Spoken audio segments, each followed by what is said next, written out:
I hope that you will be fine and happy. Today, we will read this chapter A7, The Land of Iceland. Okay, let us start with this chapter. Scattered across the Indian and the Pacific Ocean is vast emerald green सारे sands. जिस तरह जैसे जैसे भारतीय और प्रशांत महासागर हम पार करते हैं, एक समुद्र एक जहाज के जरिए, तो हम देखते हैं दोनों सागरों का पानी बिल्कुल अलग है। जो इंडियन ओशन है उसका पानी ब्लू और जो पैसिफिक ओशन है उसका पानी कुछ ग्रीन भी दिखता है।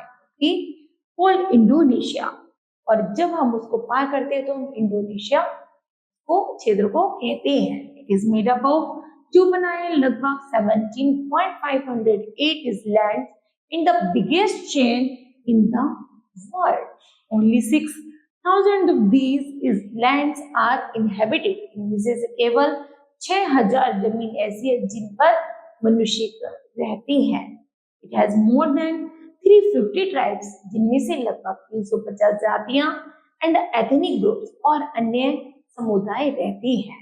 Speaking around 2050 languages, जिनमें से 250 भाषाएं हैं and dialects, और जिनको 250 languages and dialects, जिसमें से 250 languages और dialects हैं। Okay, no wonder the motto of this sprawling country is the Beninka Tungla Ila, which means unity in diversity। यहाँ तक कि जिसका मोटिव है क्या, यूनिटी इन डाइवर्सिटी, भिन्नताओं में भी एकता। Okay, Indonesia got independence from the Dutch in 1949। जिस तरह इंडोनेशिया को डचों के द्वारा आजाद कराया गया 1949 में, उसी तरह nearly all the larger island of the country, वह सभी देशों का सबसे बड़ा जो द्वीप है ना, देशों में सबसे बड़ा जो द्वीप है वो है इंडोनेशिया। हैव वोल्केनिक माउंटेन्स, जिनमें मुख्य रूप से सबसे ज्यादा वोल्केनिक अर्थात ज्वालामुखी पहाड़ भी पाए जाते हैं। Are created by the lava of the volcanics flanked by the coastal plain, और उन ज्वालामुखी पहाड़ों से जो लावा निकलता है वो तटीय क्षेत्रों पर फैल जाता है।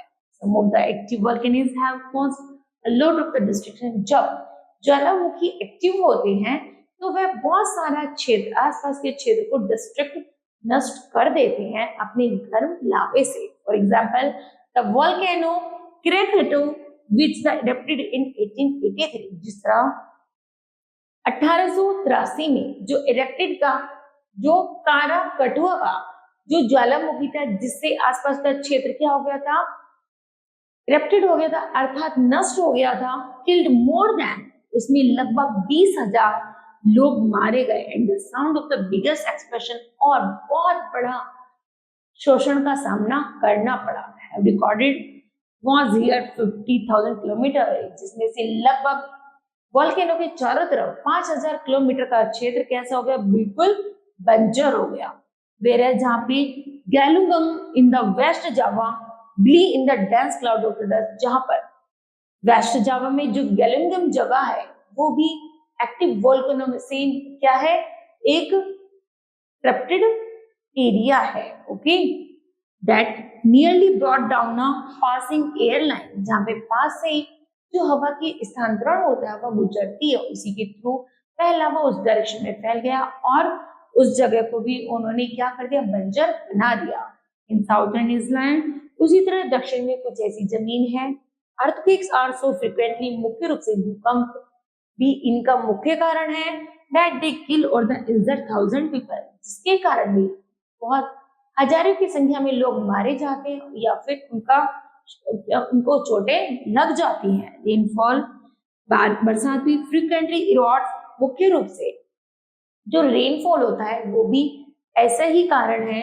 The volcanic soil and the forces it toward the sea, जो वोल्केनिक सॉइल होती है जैसे वो समुद्र के चारों तरफ फैल जाती है, that so there were the marshes along the coastal line, तब वह एक तटीय रेखा का निर्माण करती है। देन इन सर्टेन आइलैंड, इन्हीं द्वीपों में the forest are so thick, जो जंगल होते हैं वो बहुत ज्यादा थिक होते हैं। That is difficult to clear them, क्योंकि उन्हें साफ आसानी से नहीं किया जा सकता। As a result they get infested with mosquito. इनमें सबसे ज्यादा क्या होते हैं mosquito and cause malaria frequently, आसानी से हो जाता है. It stops people from settling down there, इसलिए यहाँ पर लोगों को आवास के लिए अनुमति नहीं दी जाती. ऑफ्टन इट रेन्स हैवीली, क्योंकि इन क्षेत्रों में बारिश भी सबसे ज्यादा होती है. More than 3000 mm and the temperature, और यहाँ पर गर्मी में तापमान 27 डिग्री सेल्सियस पर चीयर हो जाता है. सो दे क्लाइमेट रिमेन्स, क्योंकि यहाँ का जो जलवायु वो बहुत ज्यादा गर्म या बहुत ज्यादा ठंडा या बहुत ज्यादा रेनफॉल वाला हो जाता है, इसलिए यहाँ पर आवास मतलब लोग यहाँ पर आसानी से नहीं रह सकते. Okay, after finding the fossils of the man who have lived 50 lakhs years ago in the Java, जिस तरह जावा में 50 लाखों सालों पहले जो लोग दबकर मर गए थे, it is proved the people lived in the country long before the strict times, जो हमें आज भी इतिहास के समय पर याद दिलाया जाता है. Long ago Hindu Christ and the Buddhist, जो भी लंबे समय पहले हिंदू पुजारी थे या बुद्धिस्ट पुजारी थे, अराइव्ड इन द इंडोनेशिया, जब वो इंडोनेशिया से पहुंचे थे, and the spread their religion, और अपने धर्म का प्रचार प्रसार कर रहे थे. उसी समय मुस्लिम मुस्लिम की भी वहां पर 14वीं शताब्दी में पहुंचे and introduce Islam in the country, और पूरे देश में इस्लाम धर्म को फैलाने लगे. इस new religion spread very fast, ये जो नया धर्म था यह बहुत तेज गति से फैला. And now 90% of the population, और अब 90% जो जनसंख्या है इंडोनेशिया में वो कैसी है, इज मुस्लिम है. The capital of this country Jakarta is the largest city, live in the सेंटी टाउन्स, यहाँ तक कि जो वहाँ की राजधानी है जकार्ता, वहां पर कि पूरे आसपास शहर और गांवों में केवल मुस्लिम लोग ही रहते हैं, स्पेशली लोग द रेलवे ट्रैक्स, यहाँ तक कि इतनी जनसंख्या है कि लोग रेलवे ट्रैक्स पर भी रहते हैं. Large stock of the oil, यहाँ पर ऑयल की सबसे अधिक भंडार पाए जाते हैं, and natural gas. Indonesia is the biggest exporter, Indonesia सबसे जो बड़ा एक्सपोर्टर है लिक्विफाइड में, तेल और रिफाइनरी में.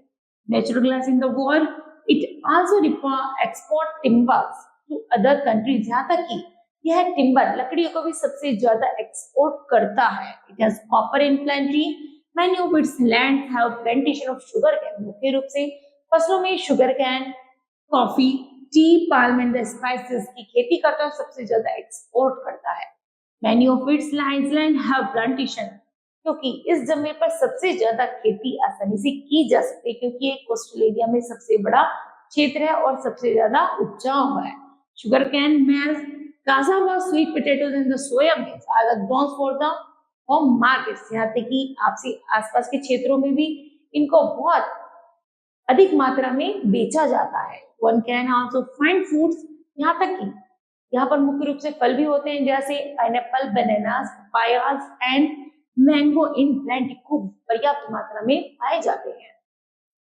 Fish is also found everywhere, मछली भी खूब हर जगह पाई जाती है. Where because of the sea around the island, क्योंकि चारों तरफ समुद्र होने के कारण यहाँ पर मछलियां भी पर्याप्त मात्रा में मिलती हैं. Okay, now kids, this chapter will be completed. I hope that you understood well. Thank you. Have a nice day.